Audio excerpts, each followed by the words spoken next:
Hello, എവിടെ എല്ലാവരും? ഇവിടെ ശ്രുതിയാണ് കേട്ടോ. ഈ വർഷത്തെ നമ്മളുടെ വിഷുവിൻ്റെ അന്ന് നമ്മൾ എന്ത് ചെയ്തു, എങ്ങനെ സെലിബ്രേറ്റ് ചെയ്തു എന്നൊക്കെ ഈ വീഡിയോയിലൂടെ നിങ്ങളെ കാണിച്ചു തരാം. രാവിലെ ഒരു 4 മണിയായപ്പം ഞാൻ അലാറം വെച്ച് എഴുന്നേറ്റു. താഴെ വന്ന് ഞാൻ വിഷു കണിയെല്ലാം കണ്ടു. എന്നിട്ടാണ് മേളിൽ പോയി കയറി കുളിച്ച് താഴെ വന്ന് വിളക്ക് കത്തിക്കുകയാണ്. 4:30 ആയപ്പോഴത്തേക്ക് ഞാൻ വിളക്ക് കത്തിച്ച് തുടങ്ങിയിരുന്നു. തലേ ദിവസം തന്നെ നമ്മളെല്ലാം പ്രിപ്പയർ ചെയ്ത് വെച്ചിരുന്നു. വിളക്കിൽ നെയ്യ് ഒഴിച്ച് തിരി വരെ ഇട്ട് റെഡിയാക്കി വെച്ചിട്ടാണ് തലേദിവസം കിടന്നത്. ഇതിനു മുൻപ് ഞാനൊരു വിഷുവിൻ്റെ പ്രിപ്പറേഷൻ വീഡിയോ ഇട്ടിരുന്നു. അത് കണ്ടവർക്ക് മനസ്സിലാകും ഞാൻ എന്തൊക്കെയാണ് എങ്ങനെയൊക്കെയാണ് എല്ലാം തലേദിവസം പ്രിപ്പയർ ചെയ്ത് വെച്ചതെന്ന്. അങ്ങനെ ചെയ്യാത്തവരുണ്ടെങ്കിൽ അങ്ങനെ ചെയ്ത് നോക്കുക കേട്ടോ. അപ്പം നമുക്ക് അന്ന് രാവിലെ ഒരുപാട് പണി കുറവുണ്ടാവും, എല്ലാം പെട്ടെന്ന് തീർക്കുകയും ചെയ്യാം. ഞാൻ ഇതിനു മുൻപും 1-2 വീഡിയോകളിൽ പറഞ്ഞിട്ടുണ്ട്, നാട്ടിൽ നിന്ന് പുറത്താണ് താമസിക്കുന്നതെങ്കിലും നമ്മളുടെ ഇതുപോലെയുള്ള വിശേഷ ദിവസങ്ങൾ എന്നാൽ കഴിയും വിധം മാക്സിമം നല്ലതുപോലെ ചെയ്യാനായിട്ട് ഞാൻ ശ്രമിക്കാറുണ്ട്. അത് അതിൻ്റേതായ ആ ഒരു ട്രഡീഷണൽ രീതിയിൽ തന്നെ ഓരോ കാര്യങ്ങളും ചെയ്യാനായിട്ട് ഞാൻ ശ്രദ്ധിക്കാറുണ്ട്. അതിനുവേണ്ടി അത്യാവശ്യം നല്ല മെനക്കേടുണ്ടെങ്കിലും അത് ചെയ്യാൻ എനിക്ക് ഭയങ്കര ഇഷ്ടമാണ് കേട്ടോ. നോക്കിക്കേ എൻ്റെ വിഷുക്കണി അവസാനം എങ്ങനെയായിരുന്നതെന്ന്. ഭംഗിയുണ്ടോ കാണാൻ? അത് കഴിഞ്ഞ് ഉടനെ തന്നെ ഞാൻ അപ്പൂനെയും കുഞ്ഞുങ്ങളെയും പോയി വിളിച്ചുകൊണ്ട് വന്നു കണി കാണാൻ. അവർ കുളിക്കുന്നതിന് മുൻപ് തന്നെ വിഷുക്കണിയൊക്കെ വന്ന് കണ്ടു. എന്നിട്ട് അവർ പോയി കിടന്നുറങ്ങി. അവർ പിന്നെ ഒരു 7-7:30 ആയപ്പോഴാണ് കുളിച്ച് റെഡിയായി താഴെ വന്നത്. ഞാൻ തലേ ദിവസം തന്നെ എല്ലാം ഇതുപോലെ കട്ട് ചെയ്ത് സെപ്പറേറ്റ് ചെയ്ത് പാക്ക് ചെയ്ത് വെച്ചിട്ടുണ്ടായിരുന്നു. അപ്പോൾ അതുകൊണ്ട് രാവിലെ തന്നെ കുക്കിംഗ് അങ്ങ് സ്റ്റാർട്ട് ചെയ്തു. 5 മണിയായപ്പോൾ തന്നെ ബ്രേക്ക്ഫാസ്റ്റിൻ്റെ കാര്യങ്ങൾ ആദ്യം നോക്കി. എന്നിട്ട് പിന്നെ ബാക്കിയുള്ളതെല്ലാം പാരലലി കുക്ക് ചെയ്യാണ്. എൻ്റെ അടുപ്പിൽ 5 എണ്ണം ഒന്നിച്ച് വെക്കാൻ പറ്റും, കണ്ടോ?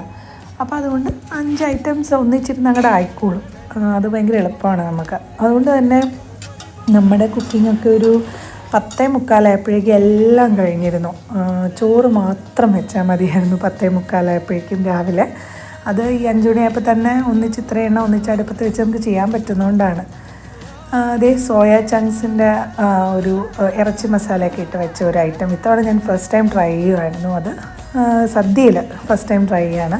പക്ഷെ അതെല്ലാവർക്കും ഇഷ്ടപ്പെട്ടു കേട്ടോ. മീനും ഇറച്ചിയൊന്നും ഇല്ലാത്തപ്പോൾ ഒരു മസാലയൊക്കെ ചേർത്ത് ഒരു കറി, നമ്മൾ ഇറച്ചിയൊക്കെ വെക്കണ പോലെ. വളരെ കുഞ്ഞ് സോയയായിരുന്നു. അപ്പോൾ അതുകൊണ്ട് അത് നന്നായിട്ട് വന്നു. അവിയലിൻ്റെ കഷ്ണങ്ങളൊക്കെ ഇട്ടു. എനിക്ക് എൻ്റേതായ രീതിയിലുള്ളൊരു അവിയലുണ്ടാക്കലാണ് കേട്ടോ. എല്ലാവരും കാണുന്നവരിക്കുമേ ഇങ്ങനെയാണോ അവിയലുണ്ടാക്കുന്നതെന്ന്. പക്ഷേ അത്യാവശ്യം വൃത്തിയായിട്ട് വരാറുണ്ട്. ഇത് എന്തോ ഞാൻ തന്നെ ചെയ്ത് ഞാനായിട്ട് തന്നെ ചെയ്ത് പഠിച്ചൊരു രീതിയാണ്. പക്ഷേ എന്തായാലും നന്നായിട്ട് വരാറുണ്ട്. എൻ്റെ അവിയൽ ഓൾമോസ്റ്റ് റെഡിയായി. നിങ്ങൾക്ക് കാണുമ്പോൾ മനസ്സിലാവുന്നില്ലേ, അത്യാവശ്യം നല്ല അവിയലാണ്. നല്ല കുഴഞ്ഞ് നല്ല ക്രീമി ആയിട്ടുള്ളൊരു ടെക്സ്ചറിലുള്ളൊരു അവിയലായിരുന്നു എൻ്റെത്. പിന്നെ ഇപ്പുറത്തെ ബീറ്റ്റൂട്ടും മറ്റേ പൈനാപ്പിളിൻ്റെ പച്ചടിയും അങ്ങനെ എല്ലാം ആവുന്നുണ്ട്. അപ്പോൾ ഒന്ന് അങ്ങോട്ട് മാറ്റുമ്പോൾ തന്നെ അടുത്തത് വയ്ക്കും. ഒരു 7 മണിയൊക്കെ ആയപ്പോഴേക്കും അപ്പവും കുഞ്ഞുങ്ങളും എല്ലാം കുളിച്ച് റെഡിയായി വന്നു. നമ്മൾ വിഷുക്കൈനീട്ടമൊക്കെ കൊടുത്തു, അങ്ങോട്ടും ഇങ്ങോട്ടും പിള്ളേർക്കും കൊടുത്തു, ഞങ്ങളും പരസ്പരം അങ്ങോട്ടും ഇങ്ങോട്ടും എല്ലാം കൊടുത്തു. അവർ ഭയങ്കര ഹാപ്പിയായിരുന്നു. അതുകൊണ്ട് ടോയ്സൊക്കെ മേടിക്കാൻ പ്ലാൻ ചെയ്യുന്നുണ്ടായിരുന്നു 2 പേരും കൂടി. നമ്മൾ എന്നിട്ട് ബ്രേക്ക്ഫാസ്റ്റ് കഴിച്ചു. ഒരു 8:30 ആയപ്പോഴത്തേക്കും തന്നെ ബ്രേക്ക്ഫാസ്റ്റ് കഴിച്ചു. ഞാൻ പറഞ്ഞില്ലേ, ഇഡ്ഡലിയും ചമ്മന്തിയും സാമ്പാറും ആയിരുന്നു ബ്രേക്ക്ഫാസ്റ്റ്.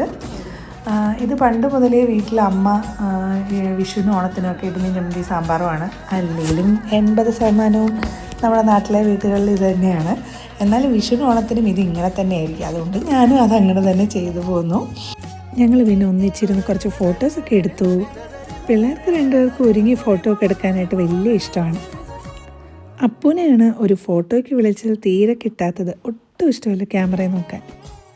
പിന്നെ ഞാനും പിള്ളേരും കൂടെ ചേർന്നിട്ട് പെട്ടെന്നൊരു റീലൊക്കെ ചെയ്തു. ഇതിൻ്റെ ഒരു ഫുൾ വീഡിയോ ഞാൻ ഇട്ടിട്ടുണ്ട്.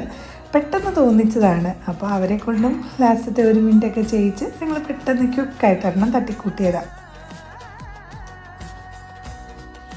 അത് കഴിഞ്ഞപ്പോഴത്തേക്ക് 1 മണിയായി. നമ്മുടെ ഗസ്റ്റ് വന്നു. ലിസി സബിനുമായിരുന്നു. 2008 അപ്പു ഇവിടെ വന്നപ്പോൾ മുതലുള്ള നമ്മളുമായിട്ട് വളരെ ക്ലോസ് ആയിട്ടുള്ള ഒരു ഫാമിലിയാണ് അവർ. എല്ലാ വർഷവും നമ്മളുടെ കൂടെ വിഷുവിനും ഓണത്തിനും അവരുണ്ടാവാറുണ്ട്. പിന്നെ ഞങ്ങൾ കറികളെല്ലാം വിളമ്പി ബൗളുകളിലാക്കി ഡൈനിങ് ടേബിളിൽ വെച്ചു. ഒരു സദ്യയിലെ ഒട്ടുമിക്ക കറികളും നമ്മൾ ഉണ്ടാക്കാറുണ്ട് കേട്ടോ. ആദ്യം സദ്യ ഞാൻ വിളക്കത്ത് വിളമ്പുക ചെയ്തത്. എല്ലാ വിഭവങ്ങളും വിളക്കത്ത് ആദ്യം വെച്ച് നമ്മളുടെ പൂർവികരെയൊക്കെ മനസ്സിലോർത്ത് മരിച്ചു പോയ എല്ലാവരെയും ഓർത്താണ് നമ്മളിതിങ്ങനെ വിളക്കത്ത് വെക്കുന്നത്. ഇതിങ്ങനെ ചെയ്തിട്ടേ നമ്മൾ ഇലയിൽ വിളമ്പി കഴിക്കാനിരിക്കുകയുള്ളൂ. കുട്ടികൾക്ക് നമ്മൾ താഴെ തന്നെ ഇലയൊക്കെ ഇട്ട് കൊടുത്തു. നടുക്കിരിക്കുന്നത് നമ്മുടെ ഫ്രണ്ട്സിൻ്റെ മോനാണ്. നമ്മളും കുട്ടികളുടെ കൂടെ തന്നെ കഴിക്കാനിരുന്നു. നമ്മൾ പക്ഷേ ടേബിളിലാണ് ഇരുന്നത്.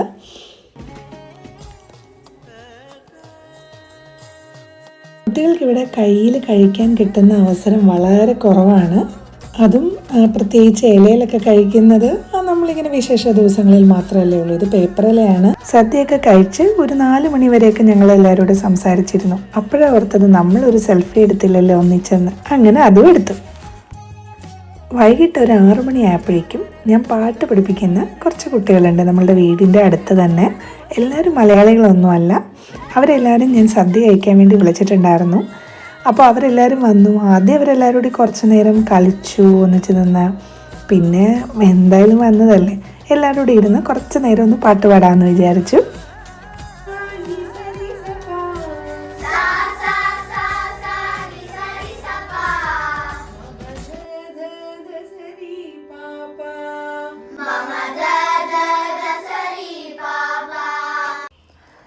പിന്നെ ഞങ്ങൾ ഒന്നിച്ച് ഒരു ഫോട്ടോ എടുത്തു. എല്ലാവരോടും ട്രഡീഷണൽ ഡ്രസ്സ് ഇട്ടുകൊണ്ട് വരാൻ പറഞ്ഞിട്ടുണ്ടായിരുന്നു. അപ്പോൾ അതുകൊണ്ട് എല്ലാവരും അതിനനുസരിച്ച് റെഡി ആയിട്ട് വന്നു. 7 മണിയായപ്പോഴേക്കും തന്നെ സദ്യ വിളമ്പി കുഞ്ഞുങ്ങൾക്ക് എല്ലാവർക്കും. ഇവരെ വിളിക്കാൻ തോന്നിയ തോന്നൽ എനിക്ക് ഭയങ്കര സന്തോഷമായിട്ട്. ആ ഒരു തീരുമാനം വളരെ നന്നായി തോന്നി. എല്ലാവരും കൂടെ ഒന്നിച്ചിരുന്ന് കഴിക്കണ കാണാൻ എന്ത് ഭംഗിയായിരുന്നെന്നോ. മലയാളികളല്ലാത്ത കുട്ടികളും ഉണ്ട്. അവർക്ക് നമ്മളുടെ കറികളും സദ്യയൊന്നും ഫെമിലിയർ അല്ലല്ലോ.